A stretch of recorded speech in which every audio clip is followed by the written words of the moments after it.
Assalamualaikum warahmatullahi wabarakatuh. Kami dari kelompok 3 yang terdiri dari Isnan Fatonah dengan NIM 02102007, yang kedua Lia Widya Pangestika dengan NIM 02102008, yang ketiga Melia Ayu Lestari dengan NIM 02102011, dan yang keempat Septaria Ratungga dengan NIM 02102015. Berikut ini kami akan mempresentasikan hasil dari tugas berbasis proyek untuk memenuhi nilai mata kuliah Statistika Ekonomi yang diampu oleh Bu Destin Alfianika Maharani, MAK. Berikut ini adalah data yang kami peroleh dari 10 responden dengan variabel independennya yaitu merek dan variabel dependennya yaitu harga dan pembelian. Kami akan menjelaskan analisis bagaimana variabel independen yaitu merek dapat memengaruhi variabel dependen atau harga dan pembelian. Berikut ini adalah interpretasi dari uji T. Metode pengujian hipotesis dengan T-hitung pada analisis regresi adalah jika T-hitung lebih besar dari T-tabel, maka hipotesis diterima. Namun sebaliknya, jika T-hitung kurang dari T-tabel, maka hipotesis ditolak. Atau bisa juga menggunakan signifikansi atau probabilitas atau alfa. Misalnya, untuk tingkat kepercayaan 95% atau tingkat kesalahan 5%, maka signifikansi lebih besar dari 0,05, maka hipotesis ditolak, dan jika signifikansi kurang dari 0,05, maka hipotesis diterima. Berikut ini adalah output dari uji T-hitung.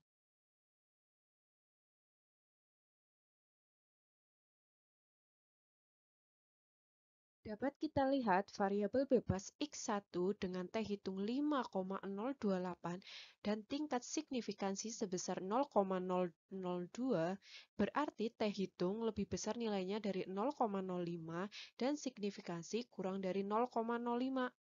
Variabel X2 terlihat T-hitung nilainya lebih besar dari 0,05 dan tingkat signifikansi lebih besar dari 0,05.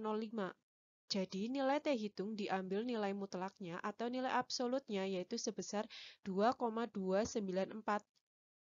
Tanda positif berarti di sini pengaruhnya juga positif.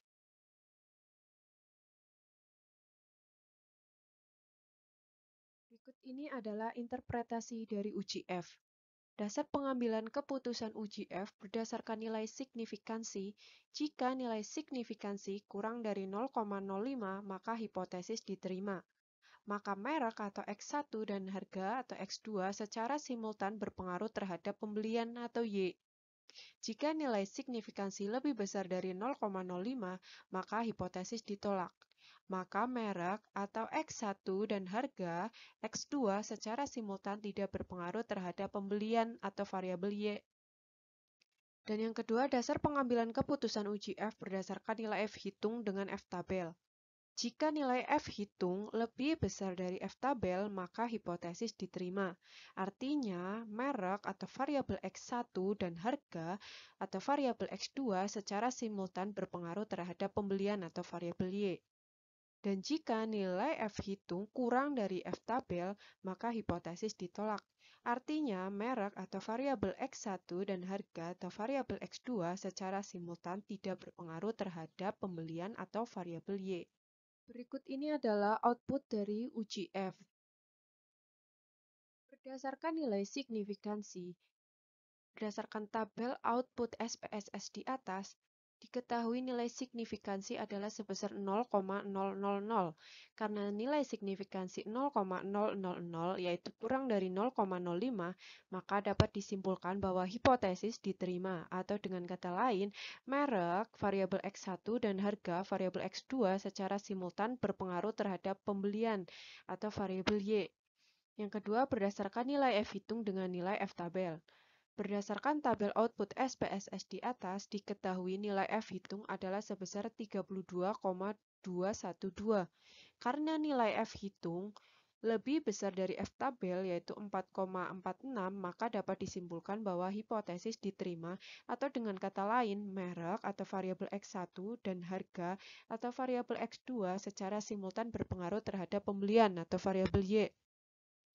Yang ketiga, berikut ini adalah rumus untuk mencari nilai F tabel. F tabel sama dengan K, N min K atau 2,10 min 2 atau diperoleh 2,8. Karena F tabel sama dengan angka 2,8 ini, kemudian kita cari pada distribusi nilai F tabel statistika. Maka ditemukan nilai F tabel adalah sebesar 4,46.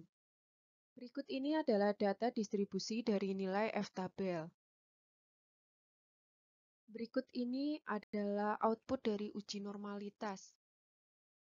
Adapun dasar pengambilan keputusan pada uji multikolonialitas adalah sebagai berikut. Yang pertama, dikatakan normal apabila tingkat signifikansinya lebih besar dari 0,5 dan dikatakan tidak normal apabila tingkat signifikansinya kurang dari 0,5. Dan berdasarkan tabel One Sample Kolmogorov-Smirnov Test, diketahui bahwa nilai signifikansi asymptotic significance to tilde sebesar 0,200 lebih besar dari 0,05. Maka sesuai dengan dasar pengambilan keputusan dalam uji normalitas Kolmogorov-Smirnov di atas, dapat disimpulkan bahwa data berdistribusi normal. Dengan demikian, asumsi atau persyaratan normalitas dalam model regresi sudah terpenuhi. Uji multikolonialitas. Uji multikolonialitas adalah uji yang dilakukan untuk memastikan apakah di dalam sebuah model regresi ada interkorelasi atau kolineritas antar variabel bebas. Adapun dasar pengambilan keputusan pada uji multikolonialitas adalah sebagai berikut. Yang pertama, multikolonialitas terjadi apabila nilai toleransi lebih kecil dari 0,10.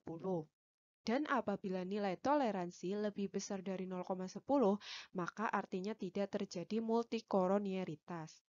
Yang kedua, multikolonialitas terjadi apabila nilai VIF lebih besar dari 10. Apabila nilai VIF lebih kecil dari 10, maka artinya tidak terjadi multikolonialitas.